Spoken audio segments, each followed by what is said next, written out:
नमस्कार. बाबा टॉकीजच्या सिनेमाचे हिरो या सदरामध्ये मी प्रकाश भालेकर आपण सर्वांचं स्वागत करतो. आजपर्यंत आपण बऱ्याच नवीन जुन्या आणि वेगवेगळ्या अनुभवातल्या लोकांना भेटलो. आज एका अजून वेगळ्या अगदी तरुणाईच्या एखाद्या सिम्बॉलला भेटावं तसं आज आपण भेटतो सागर सातपुते या अभिनेत्याला. नमस्कार. नमस्कार. गंमत अशी आहे की सागर सातपुतेंनी खूप डेडिकेशन एका छोट्या वयात मी त्यांना जवळून पाहिलेलं आहे. सागरजी, मी तुम्हाला असं विचारतो की तुम्ही आता सध्या काय करताय? म्हणजे आता मध्ये तुम्ही पहिलं मला सागरजी म्हणू नका, मला तुम्ही सागरच म्हणा. बरं, सागर वाटतं मी तितका मोठा नाही झालोय. बरं, सागर सध्या काय चाललंय? मी आता मध्ये काही नाटक तुमचं आलं होतं? मी 2018 पासून ना 5 वर्ष सलग मी एक नाटक करत होतो, अलबत्ता गलबत्ता नावाचं, जे विश्वविक्रमी बालनाट्य होतं. आणि आमचे निर्माते राहुल भंडारे यांनी मला त्या नाटकात काम करायची संधी दिली. त्या नाटकातून मला खूप साऱ्या लोकांना भेटता आलं, कारण ते नाटक तितकं मोठं होतं. त्यात लिखाण मतकरी काकांचं, दिग्दर्शन चिन्मय मांडलेकर यांचं. त्यामुळे संपूर्ण जी इंडस्ट्री आहे त्यांनी ते नाटक बघितलं, त्यांनी भरभरून कौतुक केलं आणि फार मजा आली ते कॅरेक्टर प्ले करताना. विशेष सांगतो मी या नाटकाबद्दल, नाटक बालनाट्य पण सगळे थोर लोक जायची बघायला. फार मोठी त्यातला मोठा जोक होता. तर लहान मुलांना दाखवावं खरं नाटक, पण ते थोरांनी पाहावं इतकं ते आकर्षित केलं होतं त्या झी टॉकीजच्या प्रेझेंटेशनने. झी मराठीचा प्रेझेंट आहे. आणि अद्वैत थिएटर यांनी निर्मिती. अद्वैत म्हणजे राहुल भंडारे तर खूप चांगला मेहनती निर्माता आहे. त्यांनी खूप चांगला प्रयत्न. चिन्मय मांडलेकर फार मोठं नाव होतं त्यावेळेला आणि ते कौतुक होतं लोकांना की ही लोक रत्नाकर मतकरी, चिन्मय मांडलेकर, राहुल भंडारे आणि वैभव मांगले, हे लोक थोर माणसं, 4 बालनाट्य, 4 मोठी माणसं बालनाट्यात. आश्चर्य. आणि त्या पोटी लोकांनी बघितलं आणि ते हिट झालं नाटक. त्याच्यानंतर पुढे काय केलं तुम्ही? त्याच्यानंतर मी 5 वर्ष सलग नाटकच करत होतो. ते नाटक करत असताना मी बाकी ना सिनेमा केला, ना सिरियल केली, ना ऍड केलं, काही नाही केलं. मी तेवढं डेडिकेटेडली ते नाटकच करत होतो. माझी कशी सवय आहे की एक काम आपण घेतलं ना की डेडिकेटेड पूर्ण करायचं. जोपर्यंत म्हणजे आता मी सोडण्याचं रिझन असं काही नाहीये, पण मला असं आलं की अरे मला आता 5 वर्ष मी केलं, मी 724 प्रयोग केले सर. आणि एका दिवसात आम्ही 5 प्रयोग करून वर्ल्ड रेकॉर्ड सुद्धा केलंय सर. आणि मला आठवत नाहीये की मी घरी कधी जायचो, झोपायचो कधी, हे मला आठवत नाहीये. कारण दर दिवशी प्रयोग असा थांबतो, दर दिवशी 2-3 प्रयोग अशा. त्यामुळे तुम्हाला इतर कामाकडे दुर्लक्ष झालं? दुर्लक्ष नाही झालं सर, वेळ देता नाही आला. म्हणजे होतं मनात करूया आणि आलो होतं मी आज मला इथे सांगायला मला काही वाईट वाटत नाहीये. मी नाटकासाठी 3 सिनेमा सोडले, ते पण लीड मधले. आणि मी बकायदा विचारून निर्माताला, वैभव दादाला, तर वैभव दादा म्हणाला मग तू नाटक सोड ना. म्हटलं नाही यार, नाटकावर प्रेम आहे माझं. कारण मी नाटकामुळे सिनेमा क्षेत्रात आलो ना, मी सिनेमा क्षेत्रामुळे नाटकात नाही आलोय. हल्ली कसं होतं माहिती ना, विषय म्हणून सांगतो की मुद्दाम लोक नाटकाचा सीडी सारखं वापरून करून सिनेमात जातात. सिनेमात मोठे झाले की त्यांनी नाटक असे करतात. फक्त एक लक्षा बेर्डे सोडल्यास त्यांनी जेव्हा फॉर्मात होते, फॉर्म नव्हता तरी ते एकच करत होते. बाकीचे लोक पण नाटकात काय येतात, सिनेमात कोणी येणार कुत्र विचारत नाही. मग सांगतात की थोडंसं काय आहे की नाटकावर आमचं प्रेम आहे. मग एवढ्या वर्षात प्रेम कुठे आटलं होतं? मधली 15-20 वर्षाची फुकट गेलेली आहे त्यांची फक्त कमवण्यात. तेव्हा हा असा काही नसतं. पण मला तुम्हाला आता असं विचारायचं आहे की तुम्ही नेमके ह्या इंडस्ट्रीत वळलात कशी, नाटक सिनेमाकडे? तुमचं पदार्पण कसं झालं? कुठची फॅमिली तुमची होती? नाही, हे बघा, हा म्हणजे फॅमिली होती. मला सांगायला फार अभिमान वाटतं या गोष्टीचा की ना सर, माझे जे पणजोबा होते ना ते संपूर्ण सोलापूर, नाव शंकर सातपुते. क्या बात. हा, तर ते एकमेव शहनाई वादक होते संपूर्ण सोलापूर मधले. ते पहिले कलाकार, म्हणजे मला माहिती असलेले माझ्या घरात ते पहिले कलाकार. माझे आजोबा जे होते ना, पंजोबानंतर आजोबा कलाकार नव्हते, पण ते खूप छान गायचे. कारण ते त्यांचं नाव सुखदेव सातपुते. त्यानंतर माझे वडील रमेश सातपुते. विचारण्यामागचा हेतू सांगतो ना, माझे वडील रमेश सातपुते ते दिग्दर्शक होते भोजपुरी सिनेमाचे.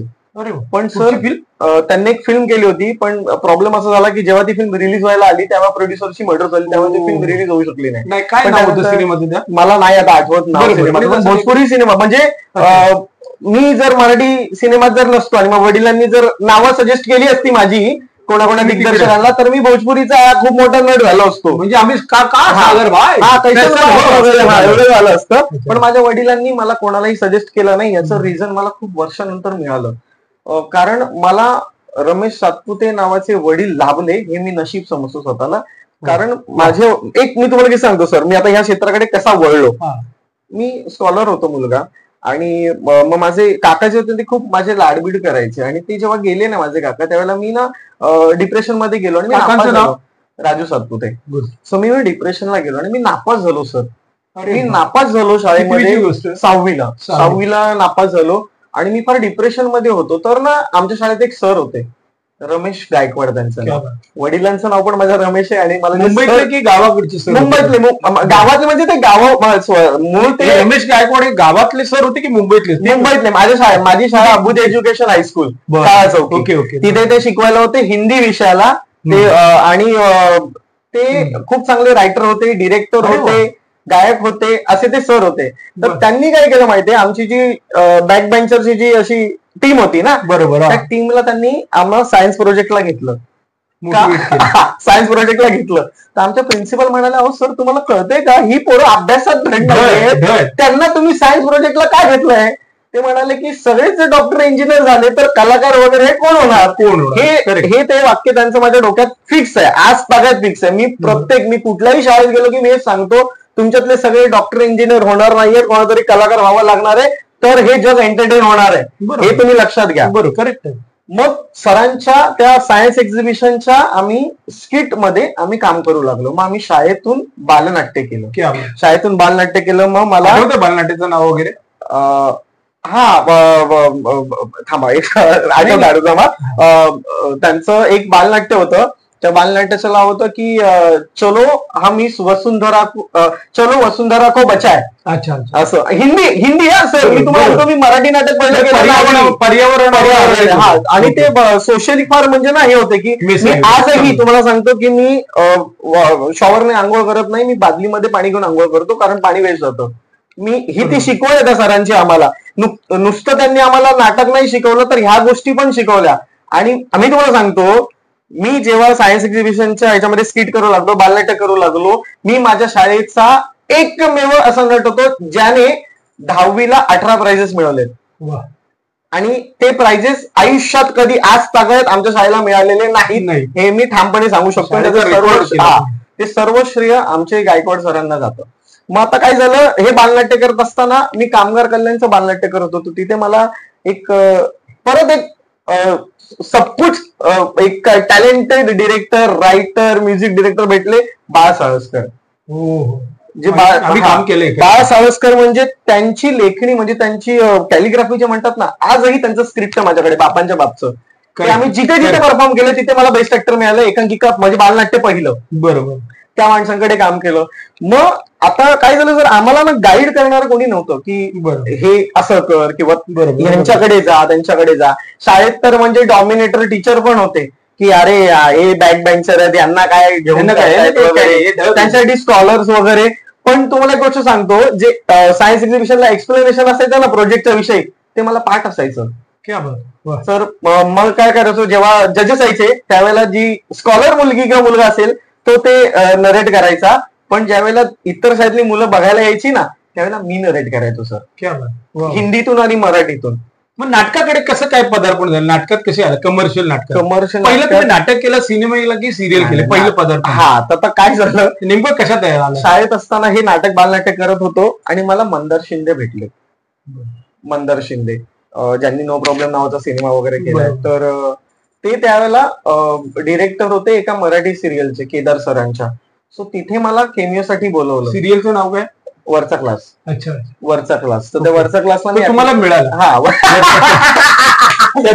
वरच्या क्लासमध्ये मी काम केलं आणि मी एकटा नाही गेलो सर वरच्या क्लासला. मला सांगितलं अरे तुझ्यासारखी कोणी मुलं असतील ना 5-7 घेऊन ये. मग मी माझ्या शाळेच्या नाटकामध्ये जी माझी मित्र होती ना त्यांना घेऊन शूटिंगला गेलो. सगळ्यांना वरचा क्लास. त्यांना शूटिंग काय असतं हे काही माहिती नव्हतं. मला फक्त डॅडीने सांगितलेलं ही फील्ड असते हे ते. म्हणजे हे बाळकडून मला माझ्या वडिलांनी वडील माझ्या रमेश सातवांनी दिलं होतं. पण कोणाकडे सजेस्ट नाही करायचं. बरोबर. जे काय स्ट्रगल करायचं तू स्वतः टॅलेंट वर कर. आणि मग मंदार शिंदेनी मला तिकडे रोल दिला. मग ती माझी पहिली सिरियल सर.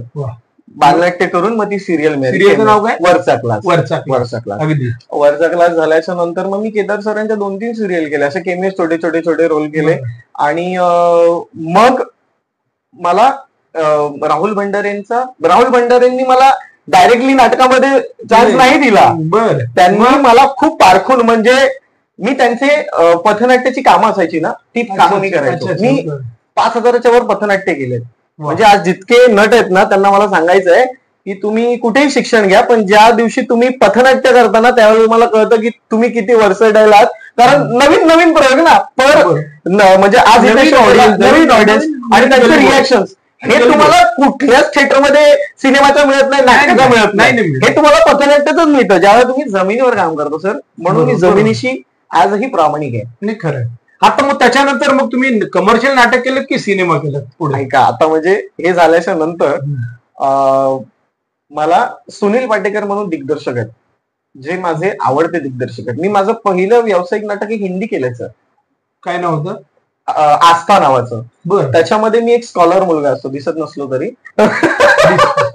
स्कॉलर मुलगा असतो. मी वाटलो मग ते कॅरेक्टर खूप छान होतं. मी स्कॉलर मुलगा. सुनील पाटेकर डिरेक्टर होते. सुनील पाटेकर डिरेक्टर होते म्हणाले, आणि ते प्रॉपर मालवणी माणूस. आणि त्यांनी माझं काम पाहिलं नव्हतं, पण माझ्या एका मैत्रिणीने माझ्या बहिणीने मला तिकडे सजेस्ट केलं होतं. आणि मी शब्द महत्वाचं, बहीण. बहिणीने घेऊन गेली होती. आणि तेव्हा मी डान्स बीन्स करायचो. मी त्याच्या आधी सर, मी आहे ना, आमचा एक ग्रुप होता स्वामी समर्थ कला मंच म्हणून. तेव्हा मी काम करायचो, मी डान्स करायचो सर. बरोबर. आणि मग डान्स मी हा कंटिन्यू करतो. मी सिनेमाकडे कसा आलो मी तुम्हाला त्याच्या आधी सांगतो. मी डान्स करायचो. मी सगळे तुमचे रंग त्यावेळेला तुम्ही जवळच बघितलं सर, माझ्या जवळच राहायचे आणि माझं बालपण अख्खं पाहिलेलं आहे म्हणून. आणि मी डान्स करत असताना मी कॉम्पिटिशन करायचो. म्हणजे मला कळलं ना आज इथे कॉम्पिटिशन आहे, माझी बॅग रेडीच असायची. मी तेव्हा डान्स करायचो. काठीनं घुंगडं घेऊ दे केलं, मला बी जत्रेला येऊ फेवरेट होते. आणि माझे तेव्हाचे म्हणजे माझे दादा आहेत ते गणेश वरखडे, त्यांच्याकडे मी शिकलो डान्स, पहिला डान्स शिकलो. आणि ना मी जिथे कुठे जायचो ना सर, तिथे मला प्राइज मिळायचो. आणि मला असं व्हायचं की अरे लोकांना माझं काम आवडतंय. आणि मी तेवढंच. आणि एकदा काय झालं माहितीये तुम्हाला, मी तो कांदा कांदा भाग खावता असं ते कडव आहे त्याच्यामध्ये, तर ना तो कांदा नव्हता माझ्याकडे. तर ना मी कोणाला तरी सांगितलं की बाबा ऐक ना, तुमच्या घरी कांदा असेल, कुठल्या तरी सोसायटीमध्ये आम्ही स्पर्धा होती, म्हटलं कांदा असेल तर आणून द्या ना. तर त्याने नेमका कांदा केव्हा आणून दिला माहितीये का तुम्हाला? ते वाक्य यायला कडवं यायला कांदा दिला. आणि मग ते मी म्हटलं जाऊ त्यांनी नेक्स्ट करतो, पण तेवढ्याच त्याने कांदा फार पुढे ठेवला. तर मी ना जम्प करून तो कांदा घेतला. कांदा न आणि त्या स्पर्धेला जज होते अनिल सुतार सर. बर. आणि नृत्य दिग्दर्शक अनिल सुतार सर. आणि त्यांचं गाणं म्हणजे ते करायचे परफॉर्म मराठी पाऊल पडते पुढे मध्ये. आणि त्यांना खूप लोक घाबरायची. मी त्यांची रिहर्सल बघायचो. मी जेव्हा प्रबोधन ठाकरेला आम्ही रिहर्सल करायचो ना, आम्ही त्यांना बघायचो. कोणी जवळ नाही जायचो त्या माणसाच्या. इतका स्ट्रिक्ट माणूस, पण आज त्यांना मी भेटतो तर इतके प्रेमळ आहेत वगैरे. म्हणलो सर आम्ही खूप घाबरायचो तुम्हाला. आणि म्हटलं तुमचा हा चेंज माहिती नव्हता लोकांना. बरोबर. त्यांनी मला प्राइज दिलं पहिलं. आणि मला म्हणाले माझ्यापेक्षा छान हा डान्स करणारा हा तू नर्तक आहेस. म्हणून मी लिहिलं हे स्टेजवरती बोलले. एवढी मोठी कॉम्प्लिमेंट. आणि हीच ट्रॉफी घेऊन मी माझ्या घरी गेलो. माझ्या वडिलांना दाखवली. डॅडी डॅडी गेटअप गेटअप उठा उठा, हे बघा मला फर्स्ट प्राइज मिळालं. डॅडीने अशी घेतली, बघितली, हा ती वरती ठेव. डाई म्हणजे त्याची हवा जाऊ नये म्हणून आम्ही यांच्या डॅडीनं पण ओळख. आणि मग त्यांनी असं मी म्हटलं हो यार दुनिया माझं कौतुक करेल, बापाला माझं कौतुक नाहीये असं झालं बिलं. तर मग आता हे झालं डान्सचा विषय. आता मी नाटकाकडे कसा वळलो. सुनील पाटेकरांचं ते नाटक केलं आम्ही, नाटक आस्था नावाचं. त्याच्यानंतर मी त्यांचं नाटक केलं अकत कहाणी माकी. अकत कहाणी माकी नंतर मी हिंदी नाटक केलं आओ पशु को व्यावारी मेला. बरं, हे सगळे जी नाटकं होती ही सोशल मेसेजेस वाली नाटकं, प्रबोधन करणारी नाटकं होती. आणि ती हिंदी नाटकं होती. आता हे झाल्याच्या नंतर सुनील पाटेकरांनी मला चाळ नावाची खट्याळवस्ती जेव्हा रिओपन झालं तेव्हा त्यांनी मला पाम्याच्या रोलसाठी बोलवलं. आणि मी पाम्याचा रोल केला. आणि मला ना केदार सरांकडे ना एक असिस्टंट डिरेक्टर होते प्रियदर्शन आव्हाड नावाचे. तर त्यांना माहित होतं हा लय तडफड करणारा पोरगा आहे. त्यांना मला एका ऑडिशनला बोलवलं. ऑडिशन अरे सिनेमा आहे करशील काय? सिनेमा म्हटल्यावरती मला असं अरे अभि मी धावत पळत गेलो. मला वाटलं ऑफिसला. माझं एका माणसाने ऑडिशन घेतलं. मला वाटलं हाच डिरेक्टर आहे. अरे सर मी असं वगैरे तसं वगैरे तसं. ते डिरेक्टर नव्हते, कॉस्ट्युम डिझायनर होते. त्यांना मी त्याच इंटेन्सिटीने आणि त्याच एनर्जीने मी ऑडिशन दिलं. बरोबर. तर मग दुसऱ्या दिवशी मला परत बोलवलं. म्हटलं अरे दादा काल मी डिरेक्टरला, अरे नाही ते डिरेक्टर नव्हते, ते कॉस्ट्युम आलेत आपले, बाळा जावकर त्यांचं नाव, बाळा जावकर, खूप चांगले कॉस्ट्युम होते. तर त्यांना मग डिरेक्टरांशी भेटलं. म्हटलं कोण आहे डिरेक्टर आपला, की कोण आहेत माहिती नाही नाव आपलं. आणि नौका सोड, मला केदार सर सोडलात तर मला बाकी दिग्दर्शक माहिती नव्हत्या मराठी इंडस्ट्री. आणि तुम्ही म्हणालात तर मला बाकी डिरेक्टर माहिती नव्हते, कारण मी तितक्या लोकांशी नव्हतो, कनेक्टच नव्हतो. तर म्हणाले हे सतीश मोतलिंग आहेत या सिनेमाचे दिग्दर्शक. आणि मी म्हटलं आता परत ऑडिशन द्यायचंय. म्हटलं आता मग परत बाहेर गेलो जरा आणि मग तयारी केली आणि म्हटलं सर आय एम रेडी. मग मी ऑडिशन दिलं. म्हणाले हा ठीक आहे परसोचे शूटिंग. म्हटलं काय, हा परसोचे शूटिंग. मग मला पहिला सिनेमा मिळाला मॅटर सिनेमा केला आणि खूप खूप छान चालला तो सिनेमा आणि लोक मला ओळखायला लागली त्या छोट्याशा कामामध्ये. सिद्धार्थ जाधव बरोबर तुम्ही केला सिनेमा, त्याचं नाव आणि त्यातला अनुभव सांगा जरा, आवडेल ऐकायला. सिद्धार्थ छोटा भावाचा रोल केला, तुम्ही पाहिला सिनेमा. सतीश सरांसोबत मी हा सिनेमा केला आणि त्याच्या काही 2-1 वर्षाचा गॅप नंतर त्या दरम्यान मी कॉलेजमध्ये नाटक वगैरे करत होतो सर. पण तुम्ही एक विचार मला इथे सांगायला आवडेल ही गोष्ट की मी हे एवढं काम करून सुद्धा मी माझ्या कॉलेजच्या नाटकामध्ये मॉब मध्ये काम करत होतो. ओके. आणि त्या दरम्यान त्या मॉब मध्ये काम करणारा मी एक असा नट होतो ज्याने सर्वात जास्त तेव्हा काम केलं होतं. बरोबर. तरी मी मॉब मध्ये काम करत होतो, कारण एक काय म्हणतात ना आपल्या मराठी भाषेमध्ये नाटक करण्याची एक असते आपल्याला खास असते. म्हणजे इथे कडनं खाजच. तर ते नाटक मला आजतागत पाट्या. कुठचं नाटक होतं ते? जाऊ द्या ना सर. बरं. मग मला त्या 150 पोरांमध्ये ना मला असं 10 दिवस रिहर्सल केल्यानंतर मला ते नाटक पाठ झालं होतं, एकांकिका पाठ झाली होती. तर त्याचे ते दिग्दर्शक होते, त्यांना मी म्हणालो अरे दादा मला म्हटलं हा रोल करायला दे ना. काम तिकडे बस असं म्हणाला तो मला. आणि म्हणजे ही एवढी वाईट गोष्ट आहे ना की एकांकिकेच्या ह्याच्यामधली जी पॉलिटिक्स चालते, खूप चांगले ऍक्टर्स असतात ज्यांना फक्त ऍक्टिंग करण्यासाठी आलेले असतात, पण ते लोकांना पुढे जाऊन ऍक्टर न होता मग टेक्निकल मध्ये का घुसतात हा प्रश्न पडतो मला. संपवतात त्यांना खरं तर. नाही, जर तुम्हाला ऍक्टिंग करायचे तर मग तेव्हाच ठरवा की मला ऍक्टिंग करायचे. तुम्हाला जर टेक्निकली करायचं होतं नंतर मग तुम्ही ऍक्टिंग नव्हतं करायला पाहिजे. हा नाही मग तिकडे तुम्ही ऍक्टिंग करून काय तुम्हाला साध्य करायचं होतं असं माझं वैयक्तिक मत आहे. की तुम्ही 11वीला ठरवता ना, मी शाळेत म्हणजे मी 67 होणार शाळेमध्ये निवडलं मी कोण होणार, मग ते होण्यासाठी धडपड ना. हा मी निवडलं की मला ऍक्टर व्हायचंय. बरोबर. हा आणि मी जेव्हा ना 67, 200 नंबर बसने जेव्हा जायचो MD कॉलेजच्या बाहेरून ना, तेव्हा मी ठरवलं की मी ह्या कॉलेजला ऍडमिशन घेतो. ह्या कॉलेजमध्ये शिवाजी साटम शिकले, या कॉलेजमध्ये भरत जाधव शिकले, संतोष पवार शिकले, अशी मोठी मोठी व्यक्ती या कॉलेजला शिकले. मला ह्या कॉलेजला ऍडमिशन मी तिथेच शिकलो. क्या बात आहे, बघितलं म्हणून सर जुळून आलं आपलं सर. आणि मी त्यावेळेला माझ्याबद्दल तुम्ही म्हणजे आणि नंतर ना मला म्हणजे काही अशीही इंडस्ट्रीमध्ये लोक भेटली जी त्या कॉलेजला होती आणि त्या लोकांची नावं नाहीत त्या लिस्टमध्ये. मग तिथे दुःख वाटतं या गोष्टीचं की त्यांनी सुद्धा त्यांच्या आयुष्यातले काही वर्ष घालवले शिक्षण घेता घेता कॉलेजचं नाव करण्यासाठी. आणि मी कोणाला घाबरत नाही. मला जे मी आज कमवलं ना माझ्या हिंदीवर कमवलं, माझ्या टॅलेंट सिनेमाकडे सिद्धार्थ जाधव बरोबर केलेलं सिनेमाचं नाव आणि सगळं सांग मला माहिती आहे. मग सतीश सरांचा एक दिवस मला कॉल आला की काय करतोयस. म्हटलं काय ना सर घरी आहे, जरा ये ऑफिसला ये. तो ऑफिसला गेलो तर मला म्हणाले सागर तेरे पे एक फिल्म दे रहे सिद्धू का छोटा भाई आहे, त्यात लाईट बनेगा. हा लाईट बनेगा नाही सर, असे नाही बोलत नाही. नाही सर तसे नाही सर. तुम्हाला सांगतो सर पण आपल्या गिरणगावात राहिलेले व्यक्ती आहेत आणि त्यांना म्हणजे ते पण माझ्या बापासारखेच आहेत की डोक्यात हवा जाऊ देत नाही. म्हणून ते दिग्दर्शक म्हणून मला आवडतात की म्हणजे ना काय म्हणतात ना तीर्थ आणि आंघोळीचं पाणी याच्यात फरक असतो ना, तो फरक ठेवतात ते. हा मग त्यांनी मला बोलवलं तर मला म्हणाले की ये ऐसी एक फिल्म आहे तू करेगा ना. म्हटलं नाही का बोलेन मी. पहिली गोष्ट नाही का बोलेन. त्याच्या आधी तुम्हाला सांगतो मॅटरच्या वेळेला एक असोसिएट डिरेक्टर होते विक्रमसिंग चव्हाण नावाचे. त्यांनी मला एक सिनेमा दिला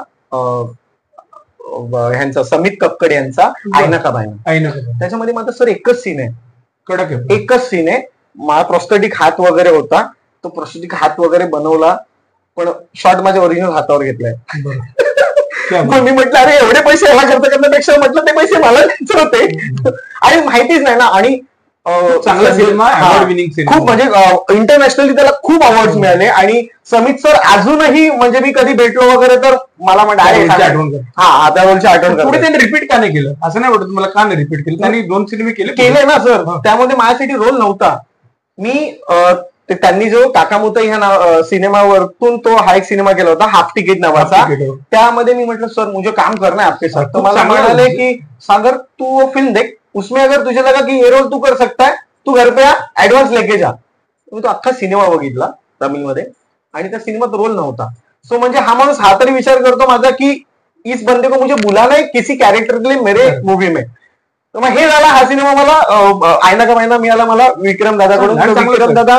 विक्रम दादा मला म्हणाला की अरे एक सीन आहे सागर, करशील का? म्हटलं अरे दादा यार तिकडे बघ ना माझी लेंथ. आणि म्हटलं एक सीन तो सागर सचिन खेडेकरांसोबत सीन आहे. म्हटलं डॅडीना म्हटलं डॅडी हा तर म्हणाला अरे कर ना यार, चांगला ऍक्टर आहे तो असं डॅडी मला म्हणाले. मग त्यांनी त्यांचा किस्सा सांगितला सचिन खेडेकरांचा की ते किती डेडिकेटेड होते आणि त्यांचे म्हणजे डॅडी काम इंडस्ट्रीत असल्यामुळे त्यांना माहिती ना, कुठलाही नट सांगायचं लोकांबद्दल माहिती. हा तर मग ते म्हणाला की कर म्हणून. मग मी केला तो सीन.